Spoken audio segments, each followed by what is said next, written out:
तो गाइस कैसे हैं आप सब लोग। क्रॉनिकल्स ऑफ असेंट के एपिसोड 63 के साथ हाजिर हो। तो लास्ट एपिसोड कैन पे हमने देखा था कि हमारा वैंगलिन अपनी कल्टीवेशन और अपनी हीलिंग कंप्लीट करने के बाद जब बाहर निकलता है तो बाहर आने के बाद से काफी ज्यादा हैरानी होती है क्योंकि वहां पर बहुत ज्यादा खामोशी होती है। तो वो कहता है कि यहाँ पर इतनी खामोशी कैसे हो सकती है, किसी भी इंसान की आवाज नहीं आ रही, किसी के चिल्लाने किसी के रोने की आवाज नहीं आ रही। ऐसे लगता है जैसे फेरी कंट्री में कोई एक इंसान भी बचा ना हो, जैसे कि सारे लोग यहाँ पर से चले गए हों। और मुझे यहाँ पर बहुत सारी हॉट एनर्जी महसूस हो रही है। ऐसे लगता है जैसे कि लावा के अंदर से बीज निकलकर जहां पर मेरे करीब पहुंच रहे हो। और यहीं पर वो गलियों में जाता है, जाकर चेक करता है कि लोग जो होते हैं वो अपना सामान वहीं पर छोड़कर चले गए होते हैं।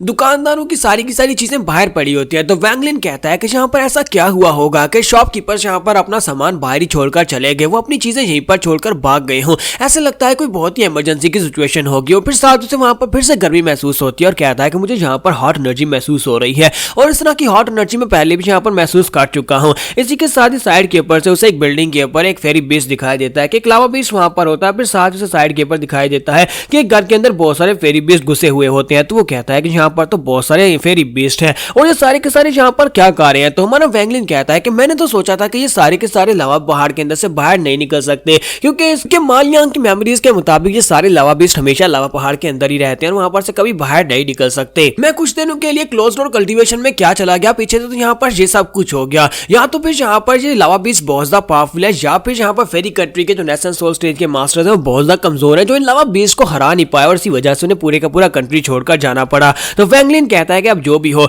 ये सारे किस तरह लावा बीस्ट तो असल में मेरे पीछे हैं क्योंकि मैंने इनकी नेशन सोल को एब्जॉर्ब कर लिया था और मुझे लगता है कि ये मुझे बिल्कुल भी नहीं छोड़ने वाले। ये अपने लावा पहाड़ के अंदर बहुत ज्यादा फास्ट है और मेरी स्पीड जो थी इनसे कम थी। उम्मीद करता हूँ कि बाहर आने के बाद इनकी स्पीड जो है वो कम हो गई और मेरी स्पीड ज्यादा हो गई हो क्योंकि मुझे यहाँ पर से भागना पड़ेगा। ये सारे के सारे तो मेरे पीछे ही हैं क्योंकि यहाँ पर ये मेरी वजह से ही निकले हैं। वैंगलिन कहता है कि अब मुझे यहाँ पर से भागकर जाना होगा जब किसी के साथ फिर से वहां पर से कुछ लावा बीस्ट दिखाई देते हैं जो कि ऊपर आसमान में उड़ रहे होते हैं और साथ ही अपनी फायर के साथ अटैक करने वाले होते हैं। वहां पर टोटल 16 लावा बीस्ट होते हैं और उनके पास वहां पर उनकी फायर बॉल होती है। तो हमारा वैंगलिन इस बात से काफी हैरान होता है और कहता है क्या इनके पास यहाँ पर फिर से एक फायर बॉल है जिसके अंदर नेशन सोल हो सकती है। तो वो कहता है नहीं, इसके अंदर नेशन सोल नहीं है बल्कि ये सिर्फ और सिर्फ एक लावा का बॉल है। मुझे लगता है कि ये सभी लोग यहाँ पर मेरे पर अटैक करने वाले हैं। लावा बीस्ट जो होते हैं आधे ऊपर से अटैक करते हैं और आधे नीचे से अटैक करते हैं। वो सभी लोग एक साथ के ऊपर अटैक कर रहे होते हैं, एक साथ कंबाइन करके अटैक करते हैं। तो वैंगलिन कहता है ये बहुत ही बुरा है, ये सारे के सारे तो मेरे ऊपर ही अटैक कर रहे हैं, मुझे जल्दी से जल्दी भाग कर जाना होगा।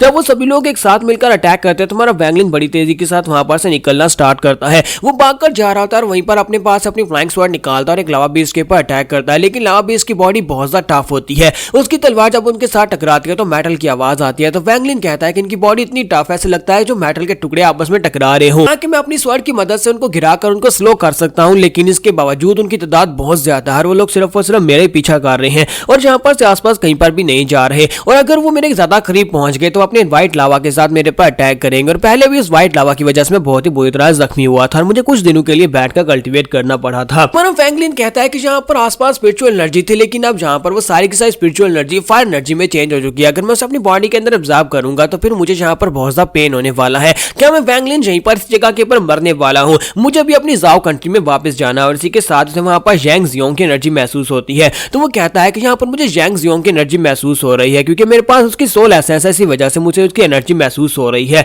ऐसे लगता है कि वो लोग यहीं पर आसपास ही हैं, तो मुझे जल्दी से जल्दी वहां पर पहुंचना होगा ताकि मैं इंसानों तक पहुंच सकूं। लगता है कि वहां पर कुछ लोग हो सकते हैं जो मेरी मदद कर सकते हैं। इस वक्त मेरे पास और कोई ऑप्शन नहीं है और हमारा वैंगलिन जो होता है बड़ी तेजी के साथ सामने की तरफ बढ़ना स्टार्ट करता है जहां पर उसे इंसानों की एनर्जी महसूस हो रही होती है। तो वहां पर बहुत सारे बीस्ट होते हैं जो खड़े होकर देख रहे होते हैं क्योंकि उन्हें वहां पर सामने से एनर्जी महसूस हो रही है जैसे वहां पर बहुत सारे कल्टीवेटर हो। तो वैंगलिन कहता है कि यहाँ पर तो वाकई में बहुत ज्यादा पावरफुल कल्टीवेटर्स हैं। ऐसे लगता है कि यहाँ पर आर्मी के यहाँ पर पूरे के पूरे कंट्री की आर्मी खड़ी हो। तुम्हारे वैंगलिन के सामने वाकई में वहां पर पूरी आर्मी खड़ी होती है। तो जैसे हमारा वैंगलिन वहां पर पहुंचता और कहता है शुक्र है मैं बच गया। इसी के साथ वो सारे बीस्ट जो होते हैं वो एक साथ उसके ऊपर अटैक करना स्टार्ट करते हैं। तो वैंगलिन उनसे कहता है कि अब यहाँ पर तुम मेरा पीछा नहीं कर पाओगे क्योंकि यहाँ पर पूरी आर्मी खड़ी है। तो वो सभी आर्मी के लोग कहते हैं कि ये सभी इवल बीस्ट इनकी हिम्मत कैसे हुई यहाँ पर आगे बढ़ने के, और सभी लोग उसके ऊपर अटैक करना स्टार्ट करते हैं। जबकि हमारा वैंगलिन जो होता है उन सभी के बीच से बाहर निकल आता है। वो इन सभी के बीच से निकलने के बाद जब आर्मी रैंक ऑफिसर्स के पास पहुंचता है तो वहां पर एक लड़की सामने खड़ी होती है और कहती है, तुम कौन हो लड़के, तुम्हारी हिम्मत कैसे हुई यहाँ पर डायरेक्टली बीच में घुसने की, ऊपर से तुम यहाँ पर अपने पीछे इतने सारे फेरी बीस्ट को क्यों लेकर आए हो। तुम्हारा वैंगलिन ने अपने बारे में बताता है कि मैं टेंपल ऑफ वारगार्ड का एक डिसाइपल हूँ, मुझे माफ करिए कि मैं अपने पर्सनल इश्यूज की वजह से क्लोज डोर कल्टीवेशन में गया था, जिसकी वजह से मुझे पता ही नहीं चला कि बाहर क्या हुआ है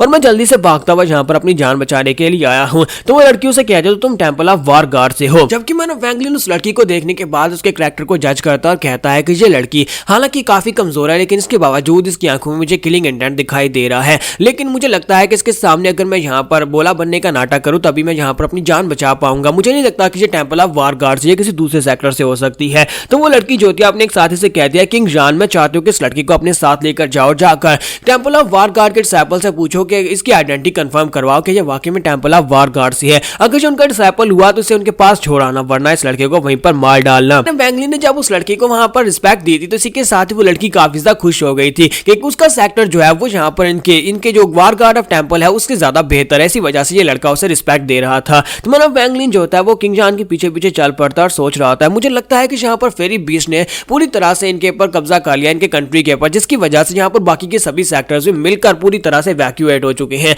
अब हमें यहाँ पर सभी सेक्टर्स के साथ एक दूसरे के साथ मिलकर ही आगे बढ़ना होगा अगर हमें यहाँ पर से वैक्यूएट करना होगा। लेकिन एक बात तो बहुत ज्यादा बुरी है कि अगर इनमें से किसी एक को भी इस बारे में पता चल जाता है कि ये सारी की सारी क्लैमिटी मेरी वजह से है, यानी कि ये सारे फेरी बीस्ट जो है ये लावा पहाड़ों के अंदर से मेरी वजह से बाहर निकले हैं, तो मुझे नहीं लगता कि इनमें से कोई यहाँ पर मुझे छोड़ने वाला है, ये सभी लोग यहाँ पर मुझे मार डालेंगे। तो किंग जॉन जो होता है हमारे वैंगलिन को अपने साथ लेकर वारगार्ड टेंपल के डिसाइपल्स के पास पहुंचता है। वहां पर पहुंचने के बाद उनसे कहता है कि मैं यहाँ पर एक लड़की को अपने साथ लेकर आया। वो कहता है कि उसका नाम मा लियांग है और वो टेंपल ऑफ वारगार्ड का डिसाइपल है। तो क्या आप लोग यहाँ पर इसकी आइडेंटिटी को कंफर्म कर सकते हैं ताकि मैं वापस जा सकूं अपनी पोस्टिंग के ऊपर। तो इसी के साथ ही वहां पर उनके सामने वो लड़की खड़ी होती है जो कि उस दूसरी लड़की जिसका नाम ली जोंग था उसकी जूनियर सिस्टर होती है। तो जूनियर सिस्टर जैसे ही वहां पर उसे देखती है वो काफी ज्यादा गुस्सा हो जाती है और कहती है इस कमीने की हिम्मत कैसे हुई यहाँ पर आने की, क्योंकि वो वैंगलिन से काफी ज्यादा गुस्सा होती है क्योंकि वैंगलिन कभी उसे शादी करना चाहता था लेकिन उसके बाद वैंगलिन ने उसको इग्नोर कर दिया था, इसी वजह से वो काफी ज्यादा गुस्सा हो जाती है और किंग जॉन से कहती है कि नहीं ये हमारे वारगार्ड टेंपल का डिसाइपल नहीं है,